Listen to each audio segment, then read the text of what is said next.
What's good, superstars? Back with another VeVe video. You got Superstar Joe. You got Superstar Taps in the building.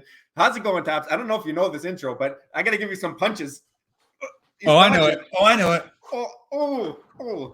He got the dodging, and then he got me back with the counter. I didn't see that one coming, so you knocked me out. Guys, if you are new here, do not forget, become a superstar. Hit that subscribe button down below. Have that bell notification on so you know when we do amazing interviews like this with the one, the only Taps Trades on the channel.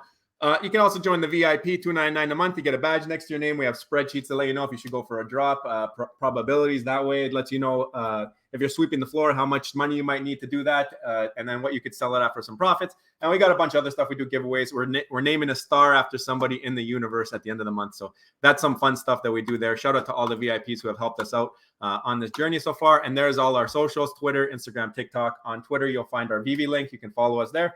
And in the description, we have a Discord and a PO box if you want to send us something. Also, now we got a legend on the channel, guys. So you guys got to give it up for Taps Trades. There's his YouTube channel. Taps, really appreciate you coming on, filling in for Rob while he's on his honeymoon. I mean, it's going to be a fun time. We're going to talk about everything, and we're going to pick your brain a lot because you've been in here for a while. So why don't you go over a little bit of the history of your channel, how you decided to do YouTube, what got you into VeVe, when and how and all that stuff.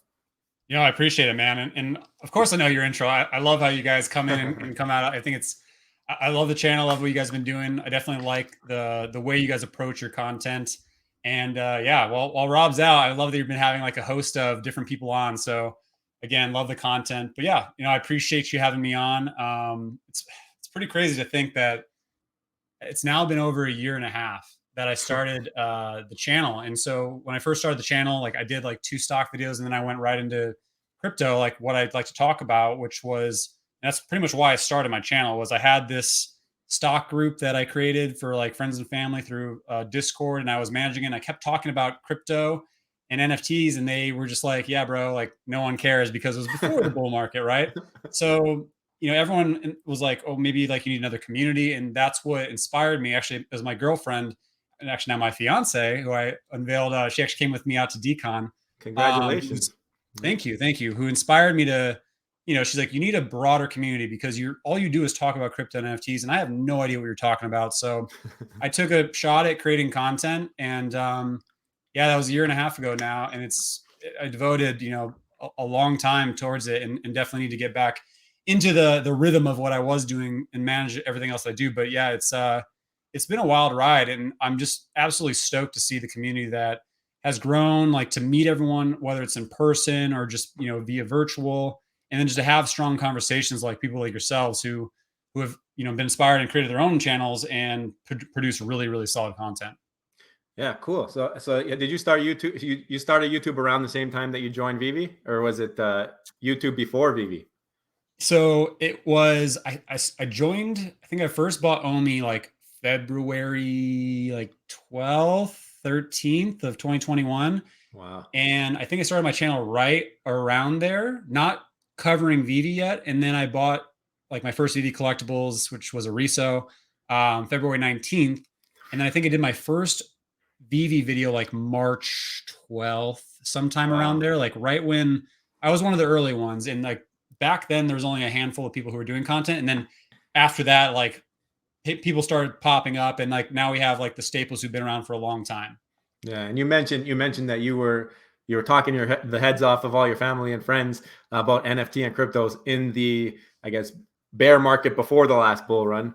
What gave you the motivation and the drive to stick with it, knowing like you hadn't seen what we saw late last year? I mean, what made you believe in it? Well, I mean, I first invested in crypto back in 2018 when it was coming down from its last bull cycle. And I actually would have gone a lot heavier, but there were a lot of people who were telling me like, well, the banks are coming down, like it's not going to be a thing. And so I didn't go heavy enough back then. And then what happened is obviously 2020 with the lockdowns and the big C word, which I'm not sure if we're allowed to say on YouTube or not. I think I've accidentally said it and haven't gotten flagged. But at that time, like obviously the markets tanked, and I was already an avid stock trader, and I made investments at that time, and it went a little bit more further into crypto at that time. But I saw that this is the way things are going. You know, I was already a fan of crypto, but that was really where I started over the past, I guess now almost 3 years, really researching heavily every single day, learning as much as I can about crypto. And eventually that led me to NFTs. And it was the point where I was just like, listen, I love stocks, I love trading, but I really think we're going to hit this next bull market. And that's why I went pretty heavy back in the last Bitcoin halving, like August of 2020. Mhm. And lo and behold, like once, you know, January, February hit, and I saw a lot of my investments were like 5x, 8x, 10x. And I was like, oh, yeah, I called it. I called it right. And so I knew there was something to this. And I'm a big proponent of not just crypto as an investment, but it being an underlying technology, just blockchain technology kind of seeping into just everyday technology. And that was something that I saw in my past role when I worked at Gartner, directly, basically as a research consulting firm. And they kept talking about it. They kept seeing more and more of it. So it just made me naturally passionate. And that's kind of where my presentation style comes from, is having that kind of background. But yeah, it's become my number one passion. And yeah, to the point where I created a YouTube channel, and here we are. Yeah, and he's being really humble here, guys. He's taking the high road, but honestly, his content is next level stuff. I mean, first of all, man. The thumbnails, they catch your eye. Beautiful channel. Look at this. He's talking about everything. I mean, it's not even just VeVe. He's got Alluvium talk on here. He's got all different types of crypto. You can see it in his banner as well. But he also does drop streams for VeVe. He's touching a little bit here and there. I love to jump in there, leave some comments for him. It's a fun time on your channel. And guys, let's get him to 20K. Let's get him 700 subs off this video. Well deserved. He's not up in the upper teens of subscribers for no reason. You just heard a whole story. He was able to kind of predict the last bull run. I mean, he's obviously very well informed in this space. So I think you're doing yourself a favor if you're subscribing to Taps Trade. So make sure that you are jumping over there and subscribing. You can also follow him on Twitter. You will see next to his name, he has a nice star in it. I mean, that's because he's a superstar. Everybody knows that's why that's there. So thank you for that, and spreading the love on Twitter. But let's go give him a couple follows, a little bit more subs. Of the people who aren't already there, I'm sure that maybe 95% of you guys are, but whoever isn't, definitely help yourself out and make sure you go follow Taps on socials. So what we like to do next is we like to go through the Twitter news, kind of get a little bit of feel for the day, the time of whatever VeVe is doing, and then we'll jump into a couple topics. I have a couple questions here for you, but it's going to be a fun time. Awesome. So today we had a drop. Nova #1. I mean, I know you probably loaded a lot of money in for this one, right? I stopped counting after about 100 now. I'm kidding. Yeah. How'd you do? Did you go for it? Did you go for in the secondary? Do you like any of the covers in particular? So I actually do like some of the covers, but I chose to skip this drop, and I haven't gone to the secondary market. I was telling at the beginning of the stream that, like, you know, hey, I went to Decon London, and that was awesome, but that was the first vacation I've had in a long time where, like, I truly closed my laptop, didn't work, and then I came back to hundreds upon hundreds of emails. So, like, I've been working since 6 this morning, just got off 15 minutes before this Connect call, and so I haven't had a chance to go in the secondary market. I like the comic covers, but when I looked at, you know, how well this comic does in physical form, I know it's not the OG version of it, so I chose to skip it, and I would just pick it up in the secondary for a discounted price. Yeah, and that's what I ended up doing today. I mean, I like the Scotty Young cover. I mean, I like the ultra rare. I actually haven't picked that up yet. I think it has some room still to maybe come down a little bit, but maybe those two I'll be in. I picked up a couple of these ones just I don't know. I like the artwork. I like that style, and it's a little bit addicting when you get into an artist on the comic covers, which I wasn't into until recently. I mean, that 101 really made me start to look at his artwork a little bit more, and I'm like, you know what, I really like this guy. So something I've been looking at.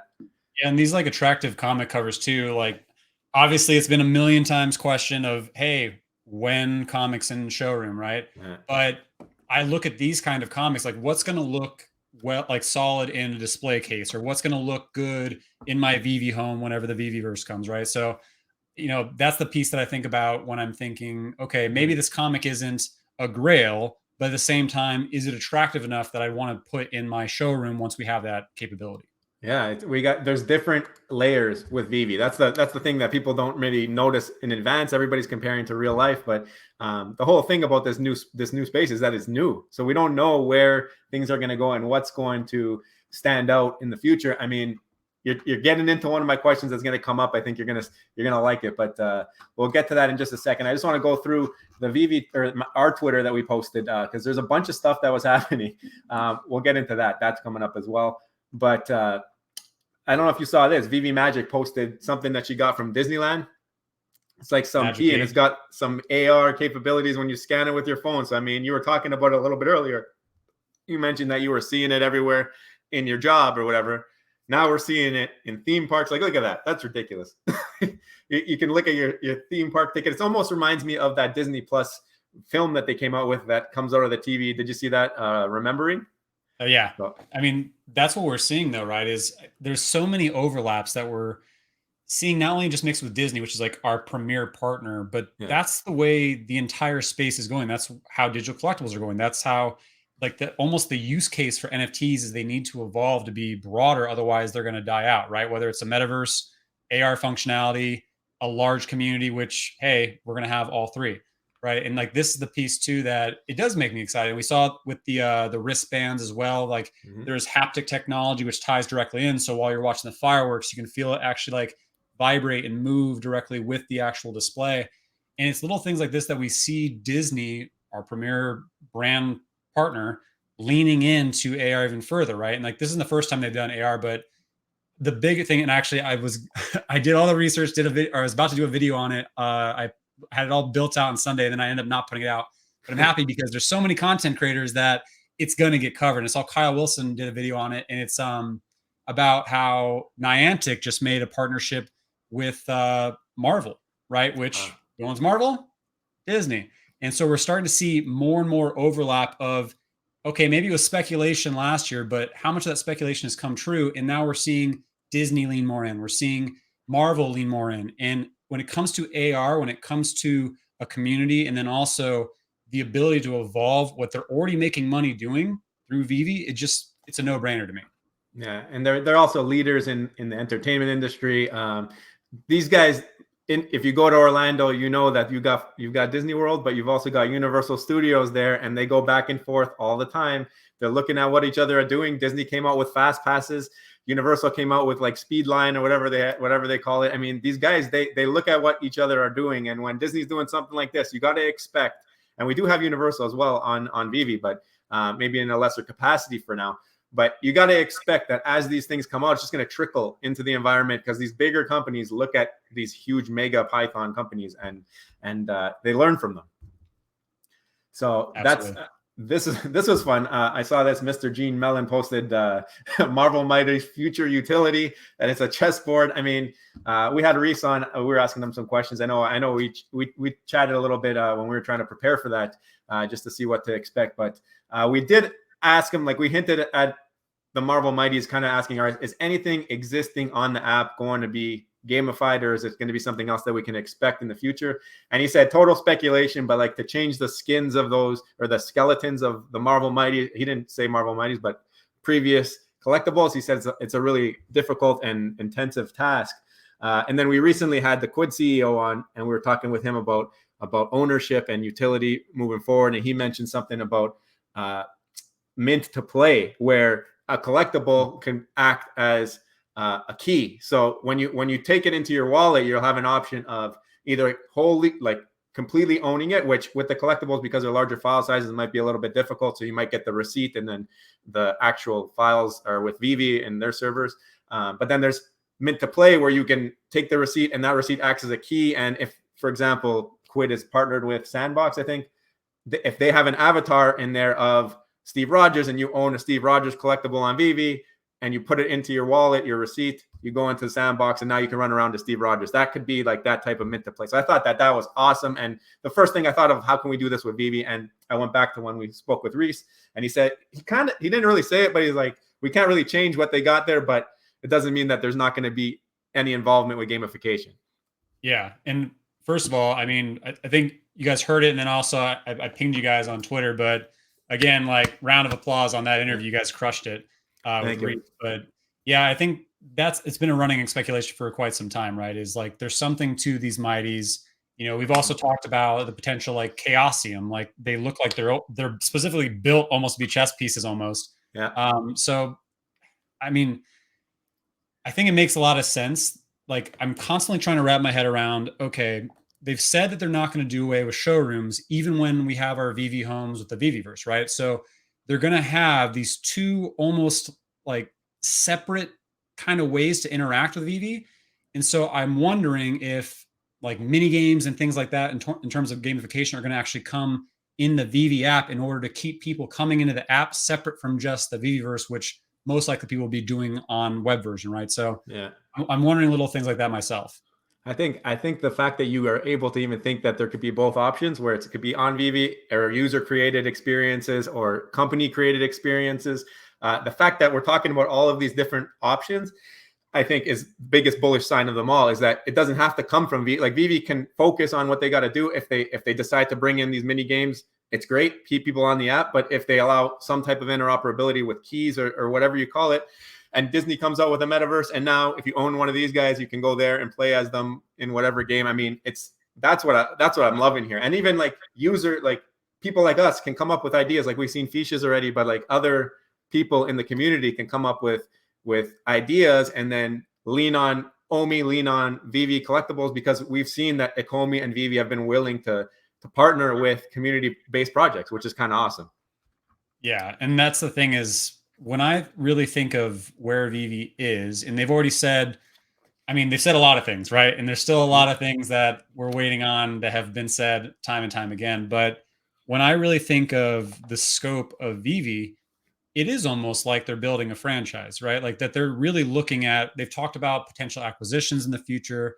They've talked about different ways to build out to be a lot more than just, collecting your favorite superheroes on an app that you can put in AR. Like it's supposed to be larger than that. And like that's why you hear Al Khan reference it as the Walmart, right? Not just like a Netflix. Netflix is a subscription service where you can watch shows and movies, and they're developing content now, but Netflix is having to pivot and become more because they're losing market share to those who are doing more, right? So I think VeVe sees that big picture, and that's why they talk about wearables. That's why they talk about not just a metaverse, but also that they want to keep traction directly in the app. And so I think VeVe, 5 years down the road, 3 years even, it's going to be a lot more than just the app that we know today. And we're going to see that first kind of shift whenever the VeVeverse actually comes. Hopefully the end of this year.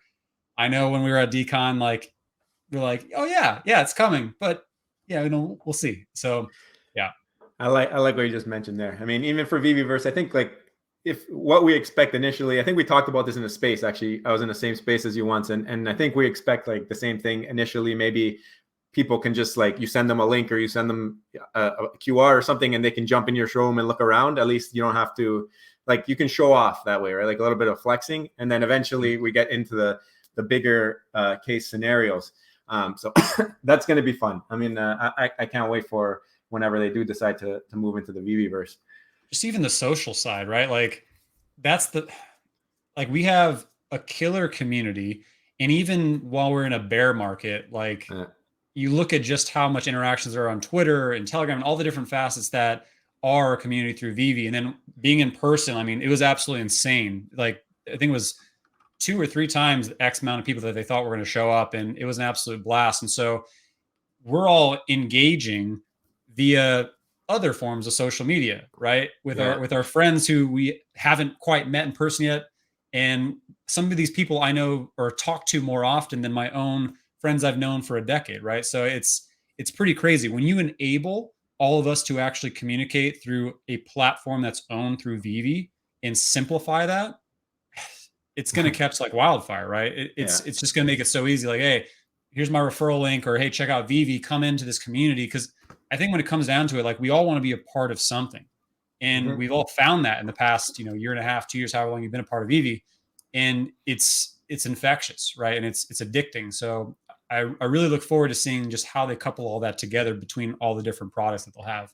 Yeah, and you mentioned also a little earlier about how you think it's going to be more than what we even see right now, just the app itself. We did a video quite a few months ago now, but we said VeVe will be the next Blockbuster. And I didn't mean that VeVe is going to shut down like Blockbuster. What we meant is they're going to be able to rent out videos. Like we were reading the white paper, we saw a line where they said they have videos, music, that type of thing. And then now we see the Remembering trailer from, and I guess it's out now, but that video from Disney, it makes you feel like VeVe could do something where they not only sell collectibles, but they could also like sell experiences where if you want to go and enjoy like the Northern Lights or whatever, you know what I mean? You turn the lights off in your house, you watch a TV, it starts coming out your TV and into the sky. I mean, if they are able to do that or pull that off, or even like rent it, you know what I mean? You rent it for a week, you can have a experience. That I think that's starting to get into that next layer. I mean, I like your example of like the Northern Lights. Like it gets my brain going. That almost sounds like it's tied to nature and a full experience, like maybe almost through like Nat Geo. Who owns that license? Oh man. Yeah. So yeah. I've talked about like that side too. I'm always curious, like what else is under the umbrella of Disney, right? We have Nat Geo, we have ESPN. So we've only seen so much from the umbrella that is Disney, and yeah, we'll see what else comes. Future is going to be wild. Future will be wild. This is an example. Dr. Profit posted this just showing like how the occlusion effect is working. Like you can see him going underneath the table and all this. So it's just like building this, like you mentioned, it's like a snowball that's building, and we're seeing it more and more places. I think this is with some glasses too or something like that. You say occlusion works really well. So it's getting better, right? The technology is improving every single day, but like, look at that. Like you're underneath the table, it's able to recognize. It's crazy. There was a really, I mean, every video he does is just absolutely technically sound, and the perspective is always amazing. If you saw Crypto Cran's video where he was speaking about kind of like Niantic and the way that's going, I think it was like 2 weeks ago. He was showing like playing with like Nickelodeon on AR and like their ability with occlusion. Like that's been out for a while, and it's pretty wild. And like that's the piece that seeing what's happening in the space, and especially with like Niantic Lightship and everything that's happening with them and further AR capabilities. I think VeVe knows that they're going to have to continue to step up their game on this side as well, on the AR functionality side that we already have. But like what he's playing with, right? He has a wearable on, he has that device.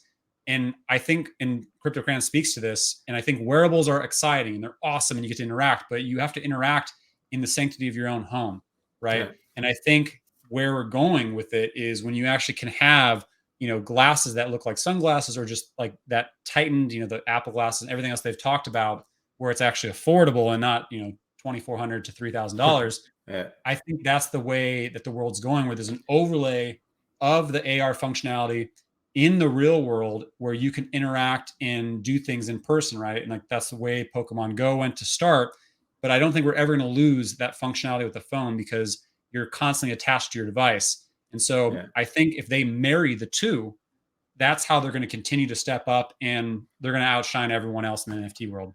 Yeah, Unreal has those glasses. I'm sure you're aware of them, but they connect into the phone, and you can like use your phone as a remote to like aim at stuff in your house. So like that's almost your wearable in your hand. It's kind of crazy. But these different companies doing this stuff, it's more bullish for VeVe because they prove that it's possible, right? They give you that blueprint, and VeVe's doing it. Like we have occlusion. I mean, it's awesome. Some videos I saw somebody putting Doc Ock in a box in the warehouse. They walked up to the box and you look inside and he's in there. So once they get geo mapping and all that stuff of inside your house, like that's when you're going to really start to feel, because then you can present your collectibles, and people who come in with these wearables, and then they'll see them and they'll be in the place that you put them for whatever, as long as you keep them there, right? So it's almost like that layer, and I'm with you. I think that's how the world's going to be. I mean, I don't know to what extent outside of your house that they'll allow it with governments and all this stuff, because it's probably going to be a little bit distracting. But I'm sure in like Starbucks, I always use that example, but like, or in movie theaters or in like different places, public places, I think we're going to see a lot of it, and it's going to help with advertising and branding and bringing people to those locations. Because if they have these experiences, when you go into a McDonald's, you walk in and you got 3D Ronald McDonald saying, "Hey, how's it going?" When you walk in, you're going to get drawn there. You're going to want to bring your kids there. It's going to be next level. So we're getting ahead of ourselves, but I mean, the fact that we're recognizing that, and people watching these videos I think you guys are in the right headspace by just thinking that way. Yeah, I mean, it's pretty rare for anyone in the VeVe community to get ahead of ourselves or get excited about future possibilities. I didn't say it, you said it. This was funny. Danny DeBoy, I just had him on the channel. But VeVe Fudders versus Moon Boys, and you got George and Jerry. doing the little slap. I guess they're trying to steal our intro a little bit there too. I say that's how you open your channel. Yeah, we're a little bit more aggressive. Come on, give me some credit. Yeah, so that's pretty much the news. I mean, it was a great conversation. That's why we like to do. We get to talk about some current events, some things that we see.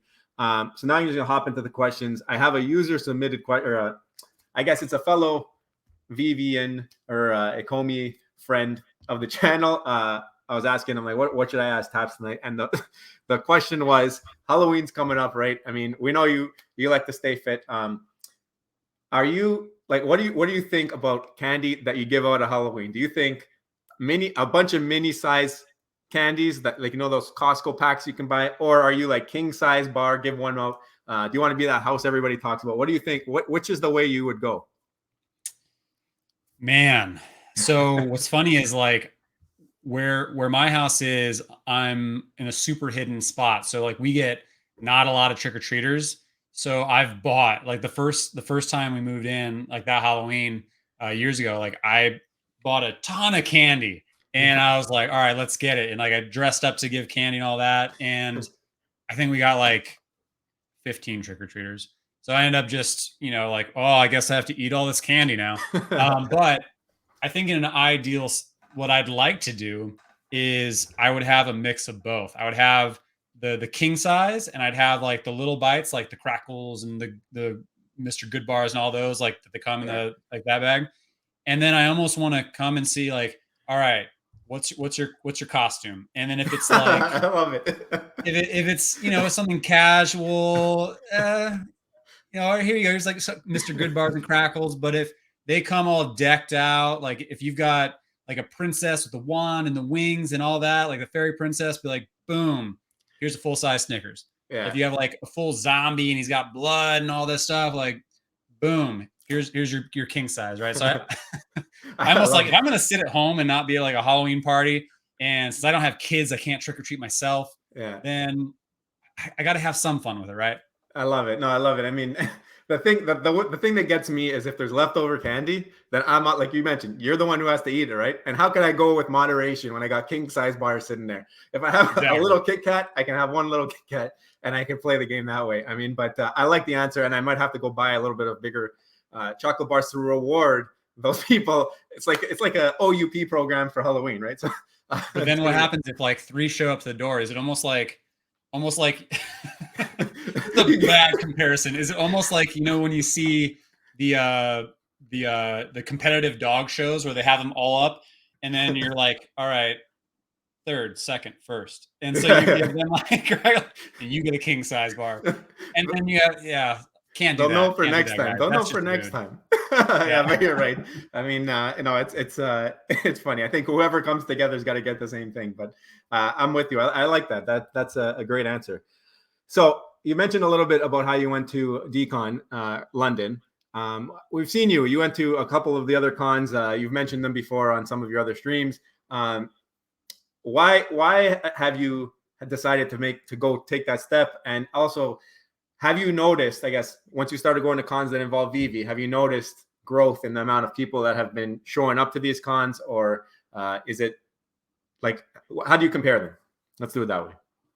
Yeah. So I guess I'll address the why first. So I've been to 3 of the 4, I guess, in-person events that were like publicized, right? So they've had the first DCon in Anaheim last year, November. Then they had the DCon kickoff, and they had San Diego Comic-Con, and then they had the recent DCon London. And I was actually supposed to go to San Diego Comic-Con. I had a ticket and everything, and then I mixed up weekends, and it was one of my friends' wedding that already had like everything booked. He's a good buddy, and so I couldn't miss it. So I had to break Randy's heart and tell him I was not going to be rooming him at San Diego Comic-Con. But the reason why I go to them is it's a whole nother experience, right? Like, we already get so jazzed on everything virtual, right? And like, we're communicating this way, but at the same time, it's a whole nother experience when you actually get to see it firsthand. You get to interact with the team.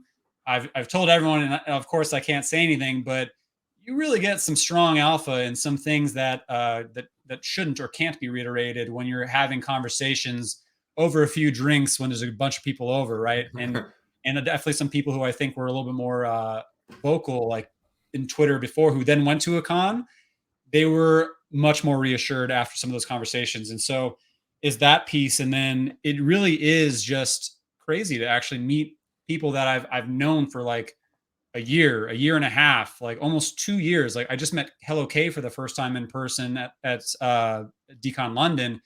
And I've had so many conversations with the guy almost daily through Telegram and different groups. And we've been on each other's streams, and it just really just shows you how much conviction there is, not only in the people that you're interacting with, but also your investment. The fact that we're in a bear market and that many people showed up in troves to Decon London blew me out of the water. And like, it was all very, very passionate. There was some hard questions asked at different times, but I think everyone left that feeling reinvigorated, and it was much needed across the board. And in terms of your question on, are we seeing the numbers increase? That was the crazy part, is I thought they would go down during this time. And the original Decon Anaheim, there was a decent amount of people, but it was the first experience. The booth was underwhelming, but that booth was swamped the entire time, not from us, but also from other people interested in why are these people so freaking excited about this thing. And then Decon Kickoff, it was much more localized event, but again, everyone VeVe ran that show, and we were there in force, and I think it increased from the last time. And then Decon London was insane. I'm sure you saw a video of people storming through the gates, knocking shit over, and like the feedback from the people in UK was, we don't do that. We watch videos of people in America during Black Friday charging through the doors and laugh at that. And that was the first time we ever seen anything like that. And I looked back and saw the early line. Like, you had to have VIP to get in that line to try to get the Jermaine Rogers thing. And there was 300 people strong, and they stayed in line even after they said it's only 100 people, just to hope that people would not have access to their accounts and all that. And so there was more than that. I'd say there was probably at least 400, 500 people at that event that weekend who were specifically there for VeVe, which, I mean, that's crazy to me. Yeah, that's bullish. That's bullish. I mean, I heard a little bit about the kickoff party and some of people's reactions, and that was during like the beginning of the decline of the market, and the overall, obviously the overall markets in general have been hit. But I mean, that might have been the pinnacle of the FUD when they were coming out with that kickoff. And I mean, all the feedback I heard was that everyone came out of that like super bullish. And that's what you hear every time that people talk to the team in person. They just get that feel of how they're really genuine type of people. No one ever spoken of it as a rug or any of that stuff. And I feel like that just the IP that they have, it would never happen. And it's just like hearing these stories, like you say, about Decon London and how people are getting excited and just it's growing. I mean, I think what we might see is like the fray kind of fall off, but the core, it's that core of people who like genuinely believe, that's the part that's growing. And to be lined up when you know there's only 100 and there's 500 people lining up, or 300 people lining up for something just in the hopes. I mean, that's the type of people we have in this app. There's diehards here. And that leads into my next question for you. Now, you mentioned the Jermaine Rogers drop. We talked a little bit about it yesterday. We do know that there was a little bit of a mix-up. I don't know which site, where it came from. We had the 100 T-shirts published in that Medium article. Ended up being 140. I get it. I get the whole point of it. I mean, they hold 40. I think it was a little bit of oversight. I don't know if they'll ever admit to it, but I think maybe a little bit of oversight from the team that they didn't put that, how they reworded it now. But I do think that it's kind of, there's been a couple of different mistakes, or not mistakes, but like things that people haven't been too happy about in the recent past. I mean, with the blue and beta, I know there's been people on both sides. I mean, I was very happy I got a secret rare on that drop. That airdrop, but there's been a couple things that people have been maybe not so happy about. I mean, it's just it just sparks FUD, and I mean, we know, like, we just had a whole conversation about why we're so bullish on this project in the future. I mean, I just don't know how to feel about this last one, because it is, like you mentioned, the diehards who went to this decon. There's people who flew there. There's people who took you flew there. So I don't know if you ended up getting that drop, or if you even just bothered lining up for it. But it's when we piss those people off that it worries me. So what do you think about this whole debacle or whatever? I mean, that's going around. Let's crush it. Let's move on. I mean, it's trading very well in the secondary market, but at the same time, I mean, I think I think the team is smart enough that they would learn from this. And anytime that there's something of this magnitude and with these types of people, the people who are the diehards, I think you got to pay a little bit more attention when you're putting out articles and be a little bit more clear. What do you think? Great question. And first of all, I was in line for it. I was actually supposed to be there at like, I think it was like 6:45, and they let you in at 8. Some people were in line at like 4:30 in the morning and just camped there. It was insane. And I was supposed to be there at 6:45. I woke up in the morning, like the lighting situation in Europe is kind of really wacky. Like you have to have your card in, and like it didn't charge overnight. So I had to charge it in the morning as fast as possible. And then I got there at 7:15. I got in line. I had a great conversation with a gentleman who's part of the community. He's a really nice guy. But I was number like 120. Oh, and oh, no. I shared this before on someone else's channel, but I actually could have gotten in line with my buddy who was like 92.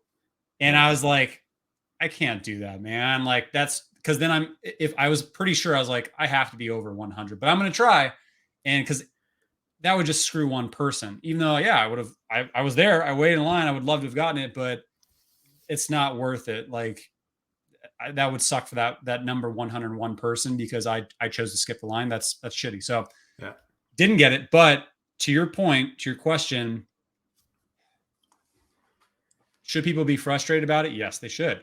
And it is an oversight. I do agree. And I don't think, and they do have oversights here and there. That's going to happen with any business, but that's part of the issue. And this is where I combat myself constantly is I'm a fan of many sides of how and why VeVe should be centralized.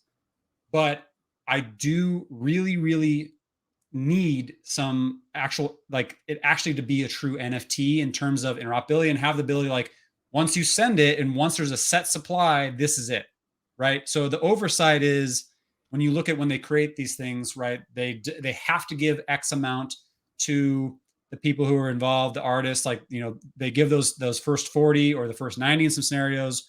I think it's usually the first 40 and they keep some for giveaways, but I think that was an oversight on their side. And then maybe Jermaine Rogers, whoever was come back and like, hey, like, well, what happened to our deal? Like you're supposed to give us the first 40 or whatever. And so I think it was a misstep, but I do understand people's frustration. And I agree. Like it is something to be frustrated, right? It's a super exclusive drop. It was, you know, advertised 1 of 100. You had the ability to potentially get 1 through 40 for the first time in how long?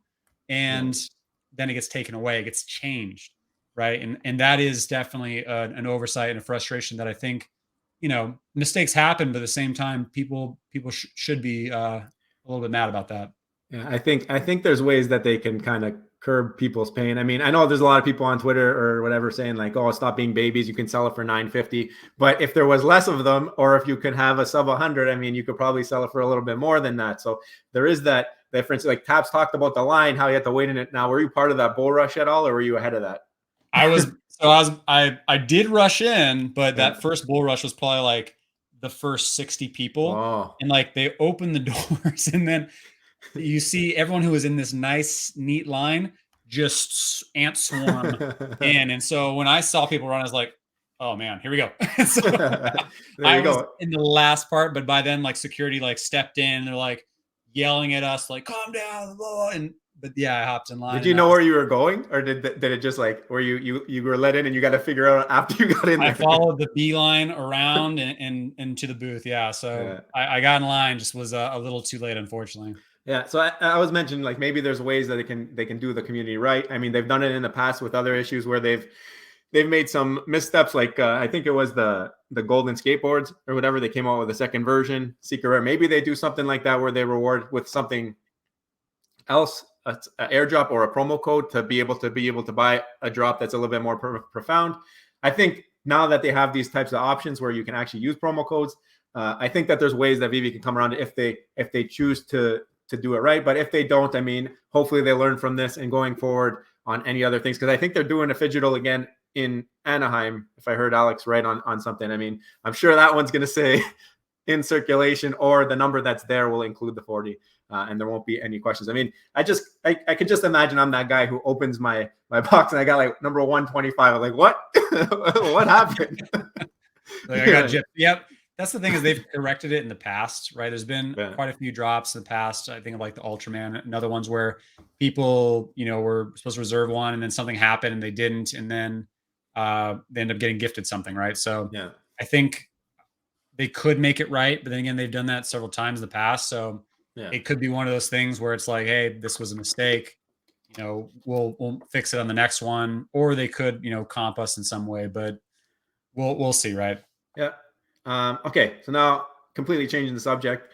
I am talk a little bit about comics. So I heard this actually, and I gotta give a shout out to VeVe and 3 because he was the one who mentioned to me like about how it's the problem was that you're affecting the like diehards because those are the people who flew there. Like he left a comment on our video and he was talking about that. So that's where I got that idea from. It's like, oh yeah, you know what? That's actually probably the biggest problem. But anyway, moving on. That's in the past. Now we're on to the next one, talking about comics. And I got to give a shout out to another YouTuber. I don't know if you've seen him, but Living Aloha. He's on YouTube. He's in Hawaii. He does a lot of comic talk. He does some tracking of collectibles. So definitely suggest that you go over and take a look at him. So on his video today, on his video today, he was talking about FA She-Hulk, and he made a point, and I just wanted to bring it up because I never thought of things like this. The She-Hulk came out with the Fantastic Four comic on VeVe before they came out with FA She-Hulk comic on VeVe, right? So remember the first She-Hulk came out where she joins the Fantastic Four, and everyone's like, oh, this is not the FA She-Hulk. And then now they came out with FA She-Hulk in IRL. So he made the point. He's like, what if people start to care about when the character appeared on VeVe in the comics versus IRL? Like, I think it's a stretch, but I don't know if maybe if VeVe blows up into Walmart or Amazon, if it will matter. So I just wanted to bring that up, see what your thoughts were on that. But I thought it was cool because I was listening to that in the car. So, I mean, I understand the point. I guess the piece that I think about and don't agree with on that side is when I think of FAs, I definitely think about the fact that you can align an FA on the tag and to the actual character, right? Like that's part of the whole thing that happened months and months back of like, well, unless it's a character, it has to be an FE and so on and so forth. But I think there's a lot of strength in the first evers, right? Like the first ever comic book on VeVe, right? Marvel comic #1 is still, performing a lot stronger than any other comic, including one that should be doing better, but I'll leave that for another day. But when I think about, I guess, the first appearance of a character, I don't think, even if VeVe blows up, I think the reason why comics will continue to blow up with it in terms of price action is because they'll always be tied to the actual physical versions and the value of those, right? So if I guess that first appearance of She-Hulk is higher value in the physical version, and maybe it's the same edition numbers as the other version or the other comic with She-Hulk, then I think that one, whatever one has the highest value in physical form, is going to do better, unless it's an extremely, extremely low mint, right? That's the one caveat. So I get the point, but I do think that as of now, that's how it's kind of stood out. And when I think of like the real large comic book collectors coming in, they're gonna attach that actual physical value in correlation to the digital side. So so you always see the how physical. You see the physical being tied to digital for the long haul here, in terms of comics. Yeah. Okay. So that brings me to my next point. I talked about it a couple times with a couple guests in the near term, but I see, like, Sleeping Comics was on recently, and we had a discussion about if physical or if digital will ever be able to pass physical in terms of value of any book.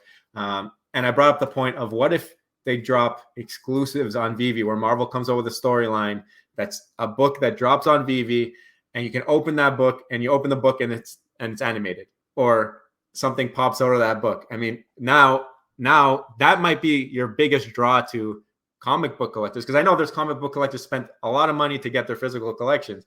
But now if they want this FA character, that might be whatever. They might have a movie coming out. I don't know how they'll do it, but if you come out with an exclusive that you can only do in digital format, I mean, you can't even get a physical that has moving pages. Would that ever be something like maybe the first one that is ever in that type of format might have something big to it? I mean, can that start to rival some of these physical books?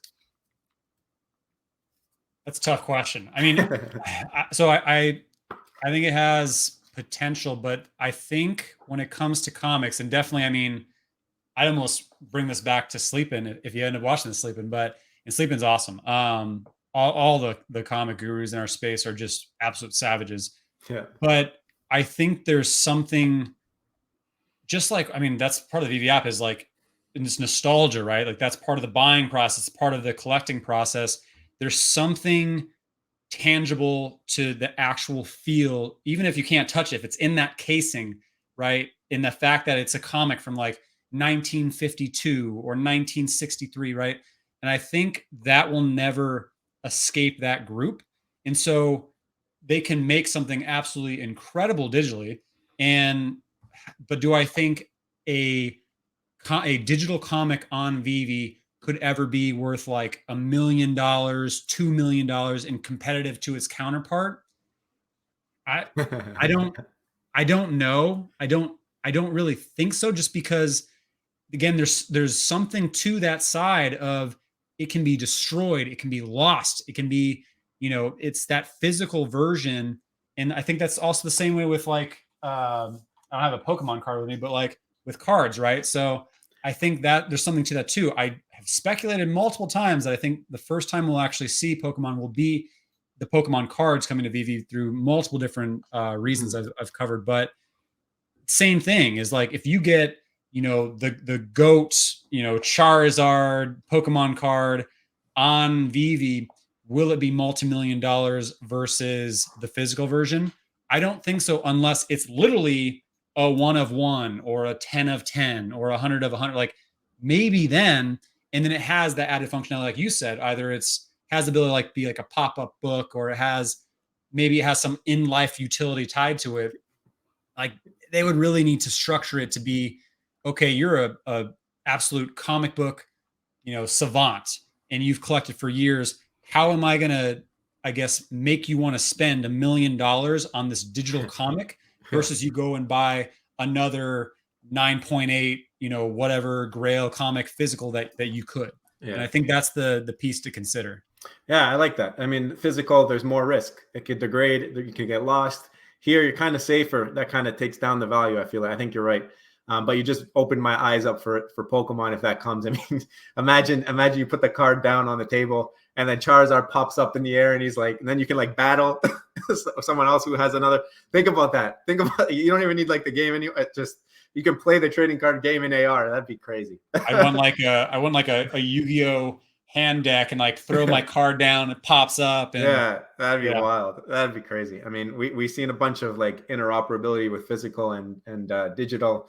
I know Disney's done something, Marvel's done something, but I mean, I think the fact that these companies have tried it in the past and failed, now they have opportunity with more help and metaverses and other technology coming out. I think the fact that they thought about it before, we can see something similar, and that would be crazy.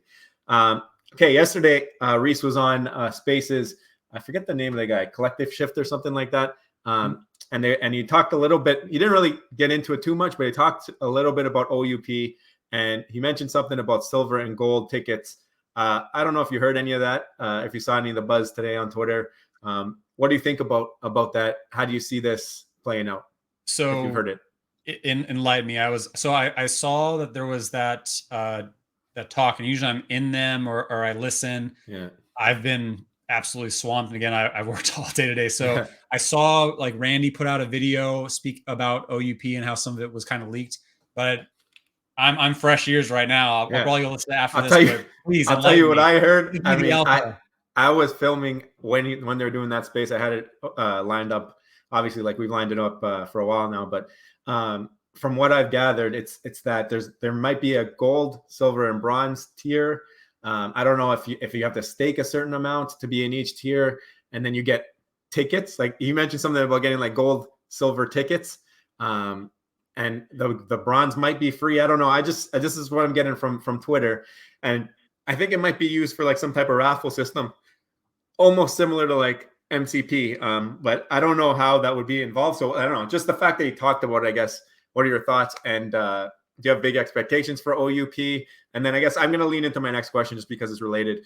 I don't know your OMI position. I've seen you wear "Oh Millionaire" on your shirt before, but what are you more excited for, OUP or MCP? So I guess first question is OUP coming. Like, what do you make of Reese even hinting at some stuff about OUP? And then second question, OUP or MCP, what excites you more?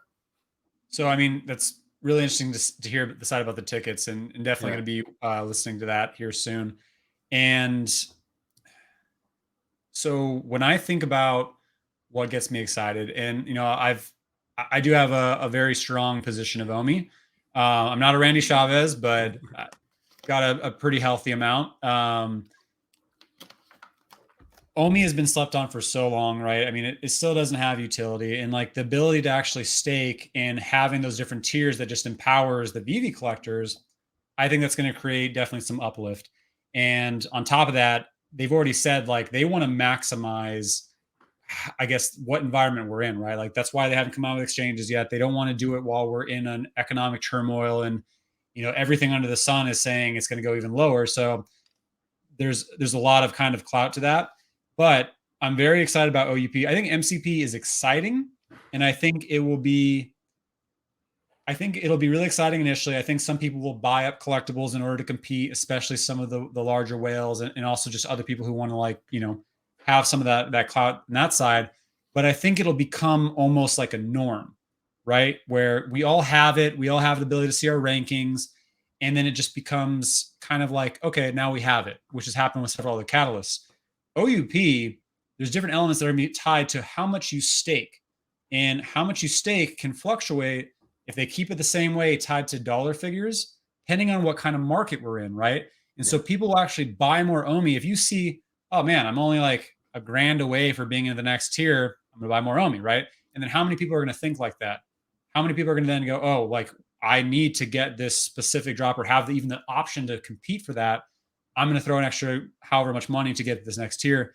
And so I'm very excited for OUP. I think where it aligns, I'd say probably OUP is a little bit higher and long lasting in terms of a solid catalyst versus MCP, because also we've had a ton of catalysts in terms of what's happened with VeVe. Yeah. Not so much with OMI yet, even though it's been talked about for, almost 2 years now. So I think it's going to be a pretty large catalyst. And I also look at the people who have been around the longest and have hinted at things on Twitter, kind of like Brock McBlockchain, just how excited they are for OUP. And I always feel like they always know a little bit more than we do.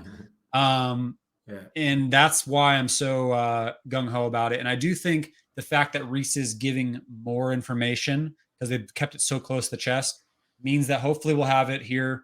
And I always say hopefully by the end of the month, but end of the month, next month, sometime this year. But yeah, I think it's going to have a positive effect for OMI.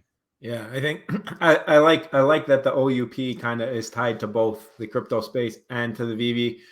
You can have some interaction. I mean, like if these tickets things are related to drops on VeVe, I mean, you're getting like benefits of that you would have with MCP, but also you have all the other benefits of having OMI and the crypto side, right? So I think that it's got a little bit more dynamic when it comes to the OUP. And also, like you mentioned with the MCP, I mean, that's more of like a game. Like they keep mentioning it's like a game. They want it to keep people buying, and it might incentivize people buying like Marvel Mighties or like rare comics or something like that. But OUP, it might incentivize people to put in some big money into the token to rank up rather than buying some cheaper collectibles to get those points. So I think it might help the token more, like just because of that. Well, I mean, you even saw just how much people are willing to throw into like money, how much they're willing to throw into one-of-ones over the past couple of weeks, right? Now, think about how the fact that depending on how much OMI you have that you've chosen to invest into basically what fuels part of the company and part of the entire tokenomics around VeVe, how they're going to reward people who have invested over this long a period of time and are sitting on millions, some billions of OMI, and give them the option to actually have some collectibles that others can't, right? And like that's the side is like they're trying to mesh everything together, and right now they're extremely disparate. And so I think we're going to definitely see some people willing to invest in omi, either if they haven't or if their bags are light, especially since we're in a bear market right now. And right now, I mean, I remember being like, oh, I just bought another million omi and it, cost me $6,000. And now it's like, I just bought another million omi and it was $1,300. Right. So Yeah. I think the timing of it will be solid. Yeah, no, that's cool. So this is my last question. I mean, we've had you on for about an hour here. You kind of hinted at it here a little bit. You're talking about what your expectations were for when you might expect some things. I know that you're like the roadmap king. I know you've done a bunch of videos where you talk about roadmaps and you explain maybe what you've gathered from tweets or just following the team and understanding between omi and VeVe. I love that you incorporate both when you do those talks. So really, really informative. That's another reason you guys got to be subscribed. I mean, he does really detailed breakdowns and he dives deep and you can break it down. You can skip ahead. You can go and he has like a presentation and he's got like branches and arms on it. So that's awesome because like you see what's coming. So like I've got it if you want me to pull it up. Yeah, but you can pull it up if you want. I mean, that's that. I want to know if like I watched that video, but how do you see the future of VeVe and omi? I guess maybe over the rest of this year and into next year. Like, what do you see as how do you see it unfolding? Let's go till the end of next year, just high level. So when I've shared this for quite some time, is at the end of the day, if you strip away NFTs, crypto, VeVe's a technology company, right? That's what they are. And so when you look at blockchain, it's technology, right? It's essentially kind of like software, but that's what VeVe is. And so they are technically a tech startup who's absolutely crushed it in terms of revenue. Yeah. And that alone is just crazy in the space, right? Even if you just strip away from the fact that they're an NFT, crypto platform. Now, when I think about them in terms of their path to success, obviously their user base went absolutely insane. Their values went absolutely insane. And they were up in the heavens and they came back down to earth. And that will happen again. I'm pretty sure of it. Yeah. And when I look at it though, is that all happened in the span of essentially a year and a half, right? Almost, I guess, 2 years, right? From when they created it, there was no one in it for a few months and then it went absolutely crazy. And so I'd say they were in their infancy. Like when I joined, there was a big beta next to the app, right? Yeah. There's big beta and they're like, oh, that's like the excuse for a long time. Well, it's in beta. Like this isn't coming until it's out of beta. And then that's stripped away. And so I think they just went from infancy now to like, I guess, preteen, right? They're in that next part of the journey. And it's going to be a path to them actually getting to full adoption, full adult size. And that's when you look at every tech company and their path to get there. Some explode and then they drop back down and then that's it. And they just kind of fizzle out. They're a one-hit wonder. And then some, they go up, they go down, they go up again, maybe they go back down, and then they're fully adopted, right? And like look at some of the largest companies in the world, and it took them years and years to get there. But in this space, things move a lot quicker and things happen a lot more. And they were early to a lot of the things that other competitors are trying to do now. Mm-hmm. And so when we look at the actual, if you look at market opportunity maps, if you look at just overall market research, what's happening with the NFT space, and then when you tie it directly to the projected journey of AR and wearable technology and where it's going to be in 2025, where it's going to be in 2030, VeVe's perfectly in line to grow along that path. And that's why I see it as, people constantly say, okay, well, can VeVe get to this price, or sorry, can omi get to this price? Where will VeVe be this point? It truly is a marathon in a light sense, because it takes technology companies sometimes 20 years to get to where VeVe is going to take 2 years, 5 years. And I don't even think we're going to make it 10 years. I think every company, every person, for the most part, has a price. And I think by 2030, there's going to be a merger. There's going to be some kind of acquisition. And I think what we're really going to hit our stride is going to be along the same time as the next Bitcoin halving, roughly around 2024, 2025, probably 2025, which is also when we'll see the next kind of adoption of what's kind of happened with wearables. And I think they're going to marry really well with that timeline. And that's where we really see just the next really explosive growth, and our community is going to go insane. Like when you look what happened in November, December, when they announced Disney and Marvel, we had all kinds of, creators and people excited and everyone was stoked. And that kind of to your point earlier is like, now in a bear market, we've seen some of that kind of strip away. I kind of think of it like a plant, like you trim some of the ends and then it grows even bigger. Right. Yeah. And there's people who are going to hop in because they're excited and they're not here for the long run, but we're going to have more people flood in. It's going to be another market like it was. We're going to have the community that it was. We're going to have the excitement that we had, because this is not the first time we've been here. We saw this during the summer of the decline during the bull market, and it's just part of the path. So I've said it before and I'll say it again. The VeVe that we know today is going to look drastically in the future from what we expect it to be.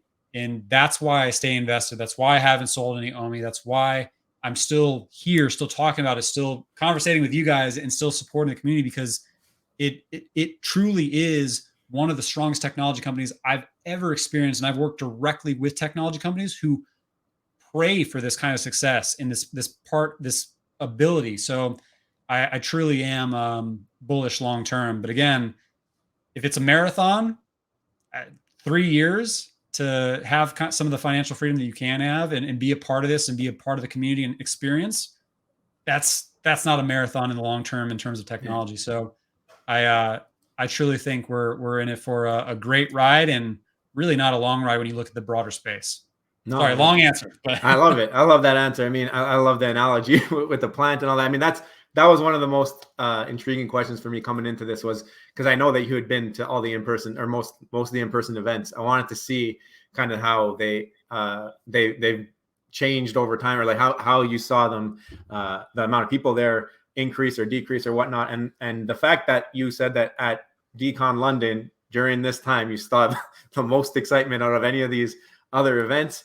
That to me is the bullish sign. That's going to be the title of this video. I mean, there's going to be something to do with the core user base on VeVe. And if you don't leave this conversation being more bullish on VeVe than before you came into this conversation, I mean, were you even watching? Because this thing, you've made me a believer just by stating the facts. Like you just said the facts, and you've been in it for such a long time. You have that experience, and you also have the background in the space. You mentioned a little bit there. So I mean, incredible interview, Taps. I can't thank you enough for coming in. And I need to make sure that everybody. Can I add one point to what you just said real quick? Yeah. Is and I get it, like, some people refer to us as moon boys and all that. And I want to reiterate, like, I don't work for VeVe. I have a lot of other crypto outside of just OMI. And so a lot of people are like, oh, you're just trying to pump your bags while you're in a bull market, or sorry, in a bear market. That's not the case. It truly is coming from a side of understanding, working with different technology companies, being in the space. I haven't been like super long, but long enough. And that's why I stay, I guess, so dedicated to this, is because it truly is unlike anything I've seen. And that's why I stay bullish. It isn't to pump my own bags. It isn't to, keep this thing afloat. It's because I've tried to find the chinks in the armor. I've tried to, and there are some issues, but every company has them. And I've really tried to convince myself, like, how do I get out of this so I can put it into other things? And I can't, because I keep coming up with, there's too many pros versus cons, and too many chances for this to go absolutely insane from where we are today. And so I just had to add that real quick. No, I didn't get any moon boy vibes from this conversation. I mean, you've backed up everything that you said with experience or data or facts. I mean, what you've noticed when you've been to cons, like, I think all of that is crushed instantly. I think it's been a really good technical conversation, and I really enjoyed the time, like I said. So I need to make sure everybody go and subscribe to Taps, get him to 20K, send some stars in his chat. When he's on live, throw some stars in there so he knows that you came from the channel. I know that you all already are subscribed, but whatever I can do to help him get to 20K, I hope that you guys can push him there. He's a leader in the space, and whatever people find his channel, they're likely to find other creators and help push this thing around. I've been saying that the last couple of days. I'm having all these people on in place of Rob, because I want to get feelers out there. If somebody finds their channel through our channel, the YouTube algorithms will do their thing and start to spread wider and wider, and hopefully we start to bring in more and more people. We're doing our part as best as we can by doing these types of things. And I got to give you a standing ovation, because you came in here and you didn't know what you're coming into. You didn't know what types of questions we would ask. I mean, you watched our recent interview, you saw us grill him on the spot, so you must have been really nervous and sweating, but this was a fun time. And really, really appreciate you coming through. I appreciate it, man. And I mean, to everyone who are superstars and support your channel, I think you have a fantastic channel, and the way you guys do content, you and Rob, is fantastic. And that's part of it, is like, you know, a lot of us have been around for a long time, and it's always great. I love the fact that we have so many content creators, because like I've, you know, had some time off, and I know that no matter what, our community is always going to be taken care of, because they have people like yourselves who are going to make sure that things are covered, and there's always going to be support in different mindsets and different point of views. And I think that's why, it's one of the main reasons of why our community is so strong, is there's always the availability of content. So you guys are crushing it. Keep doing content. And yeah, like Joe just said, I mean, let's get you guys up to 10K.